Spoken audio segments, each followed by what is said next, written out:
සුබ දවසක් හැම දිනෙකටම මේ වීඩියෝ එකෙන් අපි ඔයගොල්ලන්ට කියලා දෙන්නේ prepositions. එහෙම නැත්නම් නිපාත පද. ඉංග්‍රීසි භාෂාව කතා කරන ගොඩක් දෙනෙක්ට තියෙන ගැටලුවක් තමයි හරියට මේ නිපාත පද කොහොමද භාවිත කරන්න කියන එක. ග්‍රැමර් වගේ නෙමෙයි නිපාත පද ගොඩක් දෙනෙක්ට වරදින්න ලොකුම හේතුව තමයි හැම නිපාතයකටම ස්ටෑන්ඩඩ් රූල් එකක් නැහැ ඉංග්‍රීසි වල. සමහර prepositions තියෙනවා භාවිතයෙන් යොදාගත්තන දේවල් place preposition, time prepositions ඒ වගේ. නමුත් අනිත් prepositions ගොඩක් දෙනෙක්ට වරදින්නේ මොකද ස්ටෑන්ඩඩ් රූල් එකක් කොහෙවත් හරියටම නැහැ. අපි ග්‍රැමර් ගත්තොත් එහෙම simple present, simple past, simple future ඒවට තියෙන ස්ටෑන්ඩඩ් රූල්ස් තියෙනවා. නමුත් මේවා අනිවාර්යයෙන්ම නිපාත පද ගොඩක් දැනගන්න පුළුවන්. රීඩින් කරනවා නම් ගොඩක් වීඩියෝස් බලනවා නම් ඩොකියුමන්ටරිස් බලනවා නම් භාවිතයෙන් තමයි නිපාත පද හරියටම යූස් නැතන් දැනගන්න ඕන ගොඩක් රීඩින් කරන්න ඕනේ. එතකොට අපි මේ වීඩියෝ එකෙන් සිලෙක්ට් කරලා තියෙනවා top 50 prepositions. අනිවාර්යෙන් දැනගන්න ඕන prepositions 50 අරගෙන ඒකේ හරි සිංහල තේරුමත් එක්ක භාවිත වෙන දේවල් කියලා දෙන්න හදන්නේ. පළවෙනිම බලමු මොකද්ද preposition එකක් කියන්නේ කියලා. So what is preposition?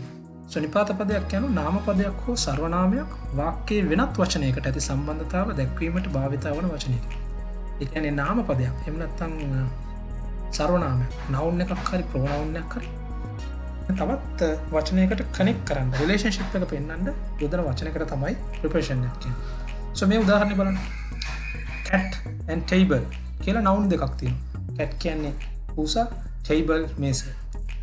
දැන් මට පූසෙක් ඉන්නවා කියන්න ඕන නම් දෙයා එකත් එක්ක දෙයා කියන word වචනෙට is කියන be verb එකයි a කියන article එක දාලා cat, there's a cat.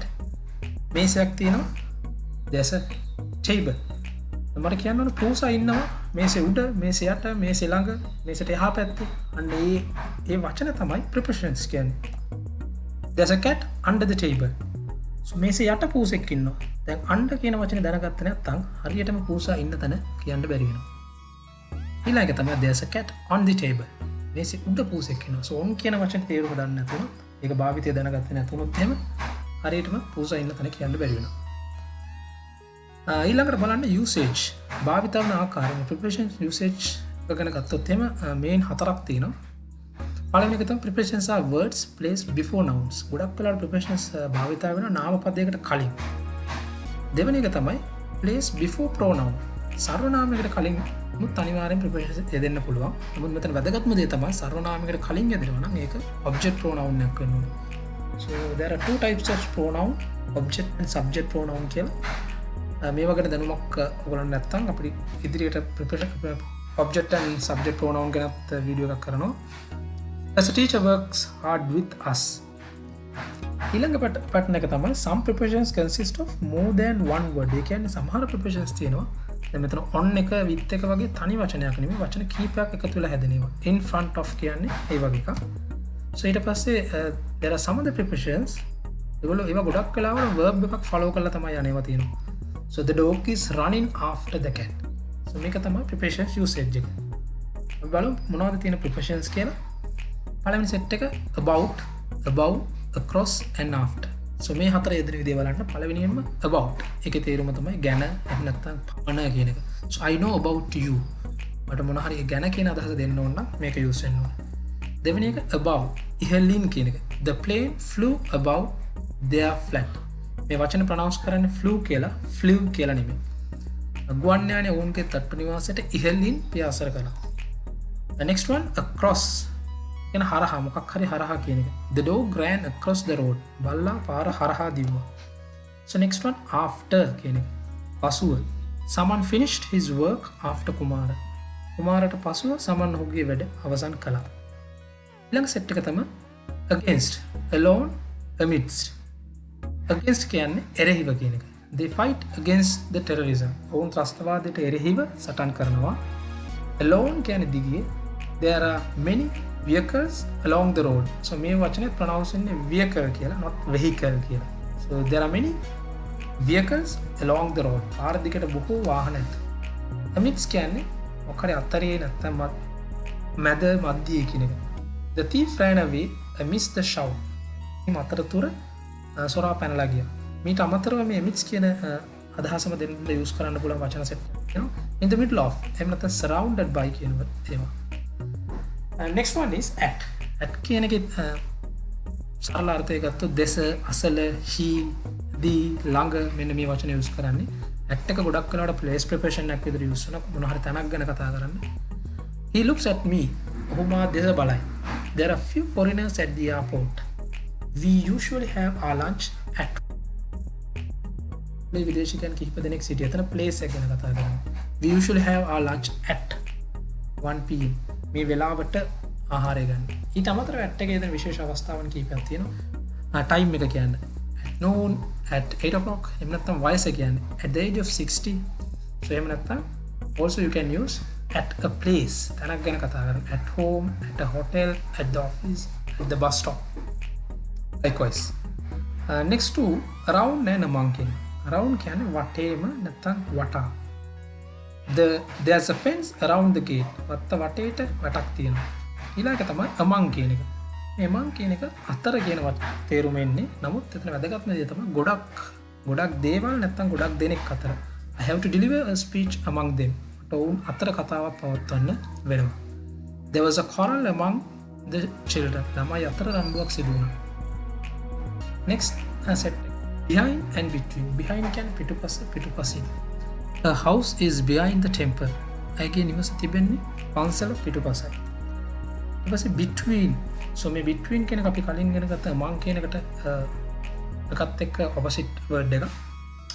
මෙතන තියෙන අතර කියන අර්ථයම තමයි. නමුත් මෙතන තියෙන දෙකක්. among කියන්නේ ගොඩක් අතර. මෙතන දෙකක් අතර එහෙම නැත්නම් දෙදෙනෙක් අතර between. so Delgoda is between Kaduwela and Weliweriya. Delgoda තියෙන කඩුවෙල හා වැලිවේරිය අතර. meet me between 7 to 9 am. මා උදේ 7 9 අතර හමු වෙන්න. ඊළඟ සෙට් එක බලන්න. before, below, beneath and beside. before කියන්නේ පෙර. I went to run before the breakfast. මම උදේ ආහාර ගැනීමට පෙර දුවන්න ගියා. below කියන්නේ පහළ පහත. there was an X below it. යට පහළින් පොරවක් තිබුණා. beneath කියන්නේ යට කියන අර්ථය. the bag was beneath the wall. bag එක බිත්තිය යට තිබුණා. beside කියන්නේ අසල. some children are playing beside the river bank. සමහර ළමයි ගම් යුර අසලම සෙල්ලම් කරමින් සිටී. ඊළඟ බලන්න beyond and by. beyond කියන්නේ එහා කියන එක. the playground is beyond the city. ක්‍රීඩා පිටිය තියෙන්නේ නගරයෙන් එහා. by අසල වන විට නැත්නම් විසින් කියන අර්ථය දෙන්න මේක යූස් කරනවා. I will be at the airport by 5 o'clock. මම 5 වන විට ගුවන් තොටුපළට ඉන්නවා. They will finish the work by Monday. ඔවුන් සඳුදා වන විට වැඩේ අවසන් කරාවි. Come and sit by me. ඇවිත් මා අසලින් වාඩි වෙන්න. She came by a taxi. ආවේ ටැක්සි එක. ඊපස්සේ තියෙනවා except කියන එක. down and during. except කියන්නේ හැර කියන එක. ආහාර දෙයක් නැතුව. They work every day except Sunday. ඔවුන් ඉරිදා හැර අන් හැමදාම වැඩ කරනවා. Next one down. down කියන්නේ පහළ කියන අර්ථය දෙන්නේ. The boy pushed her and she fell down the stairs. පිරිමි ළමයා එව තල්ලු කළ නිසා ඇය තරප්පවලින් පහළට වැටුණා. During කියන්නේ තුලදී. අතරතුර. They ate their meal during the interval. ඔවුන් විවේක කාලය තුලදී ඔවුන්ගේ ආහාරය ගත්තා. For into. for කියන එක ගොඩක් පොදු use වෙන preposition එකක්. සඳහා පමණ තිස්සේ කියන අර්ථය දෙන්නේ. Students spend more time on the education. Students spend more time for the education. ශිෂ්‍යයන් අධ්‍යාපනය සඳහා වැඩිපුර කාලයක් ගත කළා. So we waited for 30 minutes outside of your house. ඔබගේ නිවස පිටත අපි මිනිත්තු 30ක් පමණ සිටියා. into කියන්නේ ඇතුළට නැත්නම් තුලට. The dog jumped into the truck. බල්ලා ට්‍රක් රථයේ තුලට පැන්නා. Pour the milk into the glass. වීදුරුවට කිරිවක් කරන්න. From කියන්නේ සිට නැත්නම් වෙතින් කියන අර්ථය දෙන්නේ. She flew from India to Singapore. ඉන්දියාවේ සිට සිංගප්පූරුවට ව්‍යාසර කළා. I got the money from her. මට again මුදල් ලැබුණා. ඊට අමතරව මේ ගොඩක් වෙලාවට මේ from එක use වෙනවා මොන හරි දෙයක් වල time එක ගැන කතා කරනවා. to and till 9 to from 9 to 10. used to express travel movement. ඒ කියන්නේ කොතන හරි තැනක ඉඳන් තව තැනකට යනවා නම් කතා කරලා ඊට පස්සේ තව එකක් use කරන්න පුළුවන් from එක මොන හරි source එකක් ගැන. කියන්නේ මූලාශ්‍රයක් ගැන කියන්න. I took water from the well. ලින්දෙන් වතුර ගත්තා. in කියන එකත් ගොඩක් වෙලාවට බහුලව යෙදෙන preposition එක. ඇතුලේ වෙලාවට නැත්නම් time එක ගැන කතා කරන්න ගොඩක් use වෙනවා in එක. The dog is in the kennel. බල්ලා සිටින්නේ බලු කූඩුව තුලය. They arrived in time for lunch. ඔවුන් වෙලාවට දවල් කෑමට පැමිණියා. Used to express travel or movement or entrance. To indicate place where in a country, town or street. ඒ කියන්නේ රටක් ගැන කතා කරන්න, town එකක් ගැන කතා කරන්න. In is used with a place or area enclosed or has boundaries. So මෙතන ගොඩක් වෙලාවට in එක use කරනවා. ඒ කියන්නේ closed area ගැන කතා කරද්දී. In a building කියන්නේ inside, not outside. Next one, next set එක තමයි inside, in front of, like and near. Inside කියන්නේ ඇතුළට, තුළට.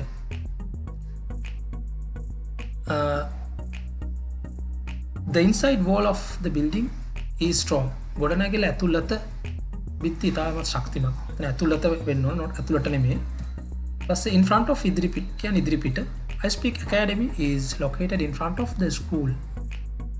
iSpeak Academy එක පිහිටා ඇත්තේ පාසල ඉදිරිපිට. Like කියන්නේ වගේ කියන එක. The baby's face is like the mother. බබාගේ මුහුණ අම්මාගේ වගේ. Near කියන්නේ ඉදිරිපිට. Students were chatting near the gate. ළමයින් නැත්නම් ශිෂ්‍යුන් පියුසුන් දොරටුව අසල කතා කරමින් සිටියා. Off, opposite. නැත්නම් outside කියන්නේ. Off කියන්නේ ගේ කියන අර්ථය දෙන්නේ.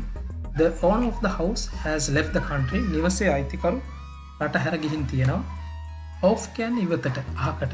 He fell off the ladder. ඔහු ඉනිමගෙන් ඉවතට වැටුණා.